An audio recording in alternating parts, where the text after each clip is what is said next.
আমি আজকে আজকে বলে যাই যে তোমার সকলের সামনেই বললাম, আমাকে কোনো যত্ন করতে হবে না। তুমি হয়তো আজকে দেখবা যে কিছু কাজু বাদাম এইটা সেইটা করছো, প্রথম দিন করেছিলে, আমি কিছু বলিনি।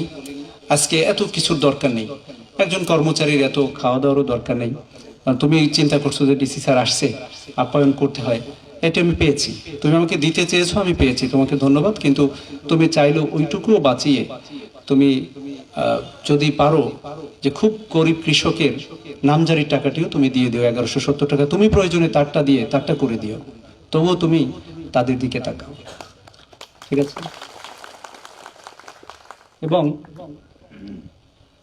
আমি আমি দেখেছি গত কয়েকদিন আগে ফেসবুকে বোধহয় একটু লেখালেখি হয়েছিল আমাকে নিয়ে, আমি এটা খেয়াল করি নাই, কারা যেন আমাকে পাঠিয়েছে, তা আমি দেখলাম।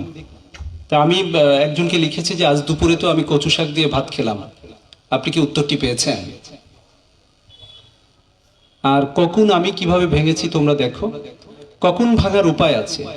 আমি যখন 16ই ডিসেম্বর এলাম, তো আমি 16ই ডিসেম্বরের তো আগে এসেছি, তখন আমার মনে আছে যে আমি আমার বাংলোতে কাকে দাওয়াত দিব।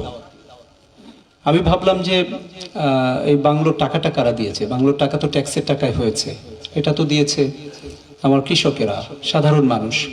তো কৃষক কি চাইবে যে বড় বড় মানুষদের, বড় বড় অফিসারদের নিয়ে আমার বাংলোতে আমি খাই? এটা কি তারা চাইবে? নিশ্চয়ই চাইবে না।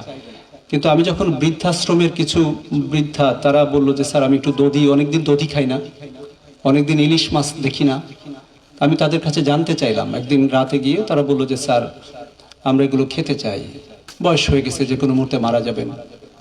তা আমার বাংলোতে কিন্তু আমি তাদের নিয়েছি। কখন ভাঙার সেই তো শুরু। এই যে যে দালালের যে ব্যূহ, দালালের যে চক্র, এই চক্র সেদিনই ভেঙে গেছে কুষ্টিয়াতে, যেদিন বৃদ্ধাশ্রমের বৃদ্ধা ওই মানুষগুলো আমার বাসায় গিয়ে আমরা একসাথে যেদিন খেয়েছি, সেদিন ভেঙে গেছে।